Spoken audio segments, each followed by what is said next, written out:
Good morning everyone, welcome back to the channel Rose Lamcha. আগামীকাল এতটাই tired ছিলাম না, রাত্রে কখন ঘুমিয়ে পড়েছি নিজেই জানি না। কি হয়েছে বলো তো, ভিডিওটা এডিট করে রেখেছিলাম, তাই ভাগ্য ভালো ঝনক যখন ঘুমিয়ে পড়েছিল তখন, নাহলে আর ভিডিও এডিট করা হতো না। কালকে তো স্পোর্টসের জন্য ব্লগ পোস্ট করতে প্রচুর দেরি হয়েছে, আজকেও ওরকম দেরি হয়ে যেত।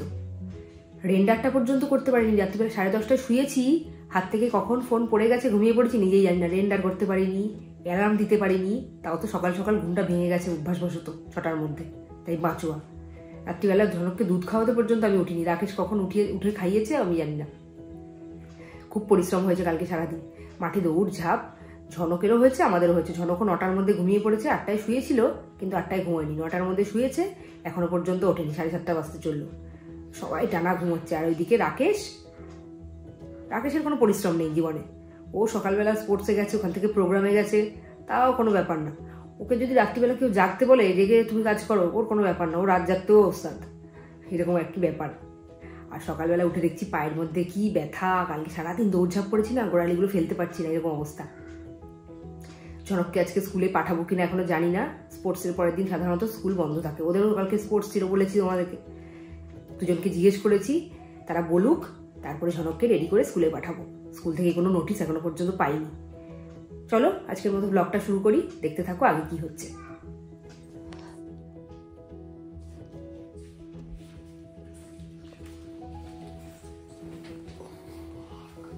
উঠে গেছিস ঝনক? উঠে গেছিস?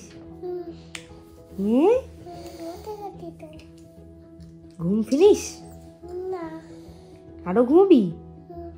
হ্যাঁ, ঘুম থেকে উঠেই আবার ওই রোবটটা নিয়ে পড়েছে। কালকে তো ওখানে গিয়ে এত জ্বালিয়েছে, প্রচুর খেলনা কিনতে হয়েছে ওর জন্য। ওই যে ওই পাখাটা, ওইটা কে একজন কিনে দিয়েছে আমি জানি না, বাবা কিনে দিয়েছে মানে। আর ওই রোবটটা আবার গিয়ে ছোট দাদুর থেকে বায়না করে কিনিয়েছে, খেলনার পর খেলনা। এখন নিয়ে ওগুলো নিয়ে শুয়েছে, ঘুম থেকে উঠেই ওগুলোর খোঁজ হয়েছে, ওগুলো নিয়ে শুয়েছে।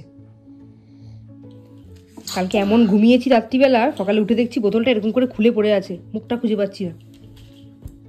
কি করেছি কে জানে, ঘুমের মধ্যে কিচ্ছু জানি না, এখনো খুঁজছি। বিছানাগুলো তুলি, তারপর দেখি পাওয়া যায়। কম্বলের ভেতর থেকে এটা বেরিয়েছে।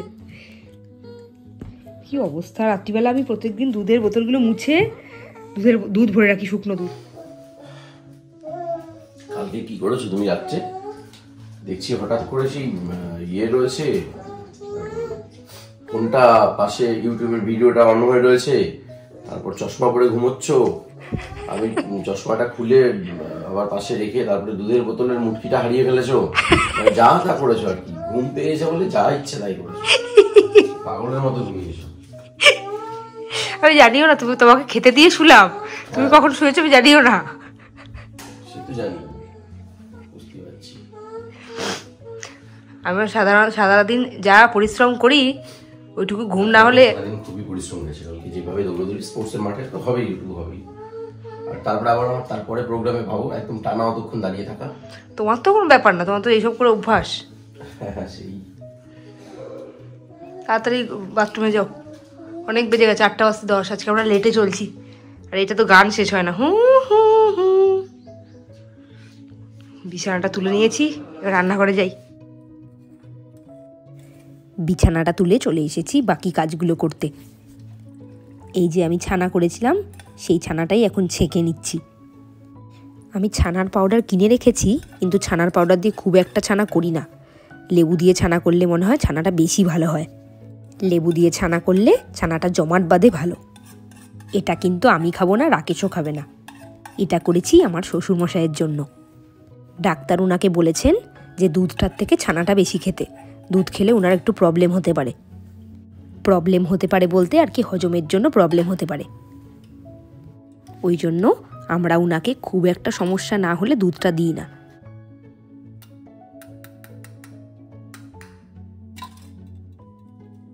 এবার এসেছি ফল কাটতে। ফল কাটবো শুধু রাকেশের জন্য আর শ্বশুরমশাইয়ের জন্য। আমরা তো বাড়িতে গিয়েই খাই, মানে ঝনক দিয়ার বাড়িতে গিয়ে আর আমি আমার বাড়িতে গিয়ে। সেদিনকে এই লেবু, পেয়ারা আর আপেলগুলো কিনেছিলাম।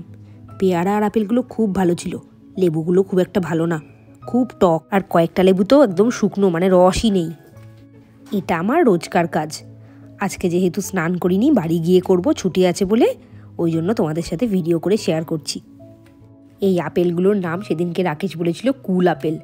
সত্যিই ওরকম দেখতে, পুরো কুলের মতো সাইজ, কিন্তু আপেলগুলো কিন্তু দারুণ খেতে, যেমন মিষ্টি তেমন রস, কাটলে যেন রস ছিটে আসছে। বাজারে এখন ফলের দাম আকাশ ছোঁয়া, কিন্তু এই আপেলগুলো কিন্তু খুব একটা বেশি দাম নেয়নি, ওই 100 টাকা নিয়েছে। আমার বাবাও তো ধৈর্য নেই, ফল কেনার সময় যেখান থেকে দেখি সেখান থেকেই কিনে নিই।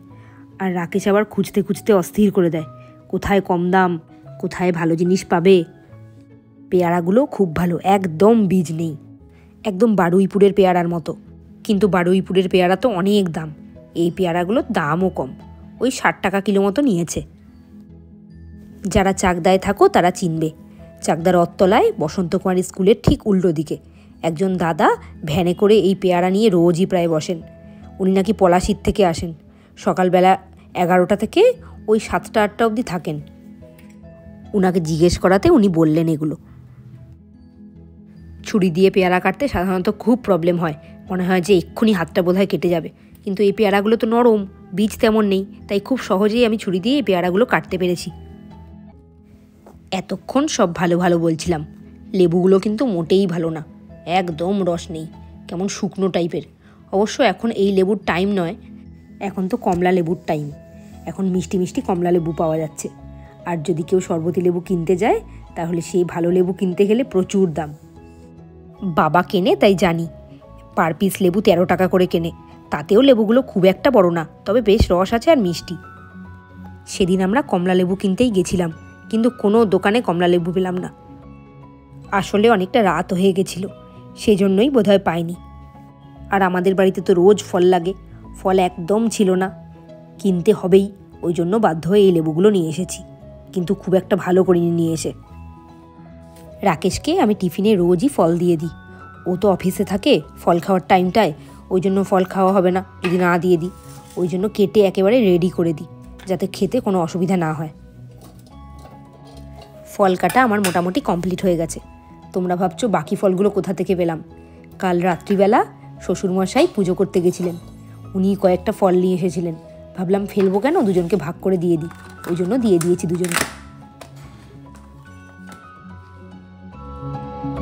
রোজ রোজ টিফিনে কি দেবো মাথায় আসে না, ওই জন্য ওয়েফার ছিল, আগের দিন হাফ দিয়েছিলাম, আজকে ওই হাফটাই দিয়ে দিচ্ছি। ঝনকও আমার মতো মিষ্টি জিনিস খুব একটা পছন্দ করে না, কিন্তু টিফিনে আমি নোনতা জিনিস কী দেবো, আর ওরও একার জন্য কী বা বানাবো, ওইটুকু টাইম থাকে, ঠিকমতো খেতেও চায় না, ওই জন্য ওই কেক, বিস্কিট, কুকিজ, তারপরে এইসব ওয়েফার এগুলোই দিয়ে দিই। আমি আজকে বাড়িতে গিয়ে স্নান করব প্ল্যান করেছি, ভাগ্যিস প্ল্যানটা করেছি। রান্নাঘরে কাজ করতে করতে গ্যাস শেষ, 8:30 বেজে গেছে। আমি ওকে তেল মাখিয়ে দিলাম, এই যে ততক্ষণে সিলিন্ডারগুলো চেঞ্জ করছে, সিলিন্ডার ছিল না বাড়িতে, আনতে হয়েছে, সিলিন্ডারটা চেঞ্জ করছে, এবার বাকি কাজগুলো করব। সব দিকে দেরি, স্নান করতে গেলে আরও দেরি হয়ে যেত। ঝনককে স্কুলে দিয়ে বাড়ি গিয়ে স্নান করব। ঝনক, ঝনক, গাড়িতে উঠলে এরকম শুতে নেই। তোমার স্কুলের বন্ধুদের নামগুলো বাবাকে বলে দাও তো। কি নাম বাবাই? আমি বলতে পারি না, নাটক ঢুকে গেছে গলায়। গলায় লাল চোখ ঢুকে গেছে? কি হাসি, কি হয়েছে? কথা বলতে পারছিস না? এরকম করো, গলাটা ঝেড়ে নাও, নিয়ে বলো নামগুলো। হ্যাঁ এবার নাম বলো, বেরিয়ে গেছে। হ্যাঁ এবার বলো, বলো। বন্ধুদের নাম শ্যাম। কি? শ্যাম। সেটা আবার কি? শ্যাম। আর কি? শ্যাম। একটা ওর বন্ধুর নাম আমি জানি, একটা বন্ধুর নাম হলো আর আর কি? আখি। আচ্ছা, বান্ধবীর নাম পাওয়া গেল। আর বিকি। বিকি, অনেক বন্ধু হয়েছে। আর কি? আসল বন্ধুর নামটাতে বলছিস না, যার নামটা সবসময় বলিস। অর্কজা। অর্কজা গানটা খুব শুনি ওর কাছে। School bus. তাই বাবা, তাই তো। এই বাসটা যাচ্ছে আর ঝনক বলছে ওই দেখো স্কুল বাস। প্রথমে বলছিল কোন বাস, তারপরে বাবা শিখিয়ে দিয়েছে, বলো স্কুল। স্কুল। স্কুল। হ্যাঁ স্কুল। এখনো লয়ের উচ্চারণটা করতে পারে না। স্কুল। নো। বাবা এই টুপিটা তো তোমরা ঝনকের মাথায় সবসময়ই দেখতে পাও। সেদিন স্কুল থেকে আসার পর টুপিটা ওর ব্যাগেই ছিল। ব্যাগ থেকে বের করতে গিয়ে দেখছি আরেকটা সেম টুপি ওর ব্যাগের ভেতরে আন্টিরা ঢুকিয়ে দিয়েছে। আসলে এত বাচ্চা, ওনাদেরও দোষ নেই, মনে রাখতে পারেন না কোনটা কার। আর এগুলো তো একেবারে সেম দেখতে, বুঝবেন কি করে? আমিও তো বুঝতে পারছিলাম না, তারপরে গন্ধ শুকে বুঝেছি। স্কুল ছিল, ওকে স্কুলে দিয়ে এসেছি। স্কুলে দিয়ে আসার পরে এই টাইমটাকে তো কাজে লাগাতে হবে, ওই জন্য মাথায় তেল মেখে নিয়েছি। আজকে স্নান করে আসিনি বাড়িতে, একদিকে স্নান না করেছে ভালোই হয়েছে, দেখলে তো কেমন গ্যাস নিয়ে দৌড়ি বেঁধেছিল। তেল মেখেছি, এবার শ্যাম্পু ট্যাম্পু করে চান করবো, করে তারপরে ঝনককে আনতে যাব। মায়ের আজকে একটু পোস্ট অফিসে কাজ ছিল, ওই জন্য মা বলল আমি আজকে ঝনককে স্কুল থেকে নিয়ে আসছি। শোনো, দিয়ার সঙ্গে কেমন গল্প করতে করতে উঠছে।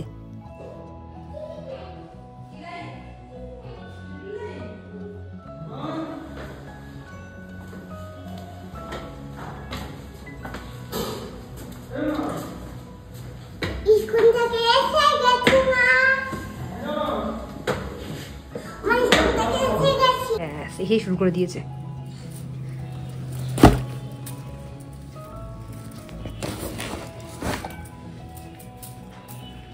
কি করেছো আজকে স্কুলে?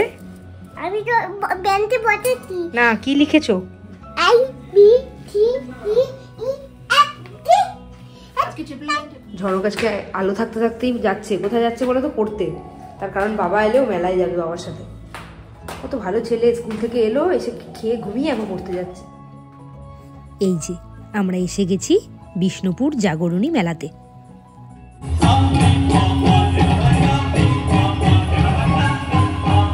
আর ঝনককে নিয়ে মেলায় আসা মানেই শুধু ওর বায়না মেটানো আর খেলনা কিনে দেওয়া।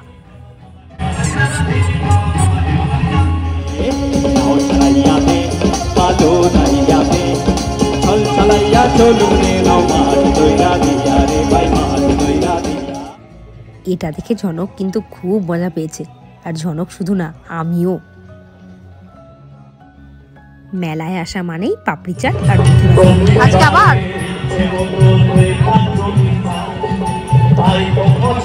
মেলা এলে আমার প্রিয় খাবার হচ্ছে মধুর আগে খাবো।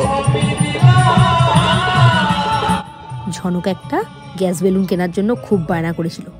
ওটা তো হাত থেকে উড়ে যেতে পারে, ওই জন্য ওর বাবা বুদ্ধি করে ওইটা খেলনার সাথে বেঁধে দিয়েছে। দেখো, এই মেলাতেও ছোট্ট করে পুষ্প প্রদর্শনী করা হয়েছে।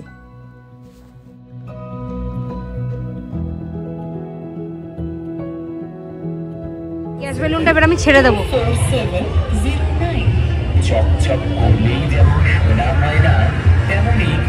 এই সময় ঝনক হাত ছেড়ে পালিয়ে গেছিল, ওই জন্য পুরো ভিডিওটা করতে পারি। মেলাতে আসা মানে এটা উঠতেই হবে, মানে মেলাতে আসাই বৃথা। টাটা।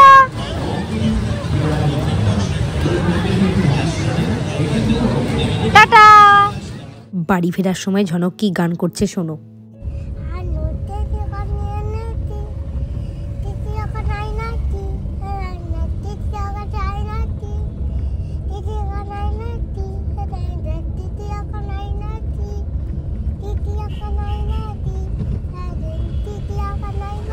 কি হয়েছে মুরগিটা বলো? মুরগি যখন নাইটটা বন্ধ করে দিতে, তারপর চোখ নাই, মুরগিটা কি করেছে বলো? কিরকম করে উঠছিল?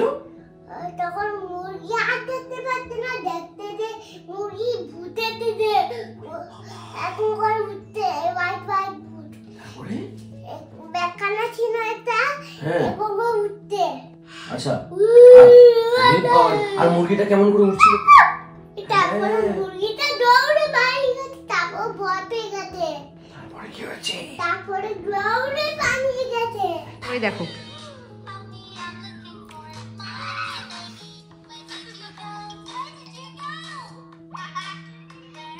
এই ঝনক কাকে?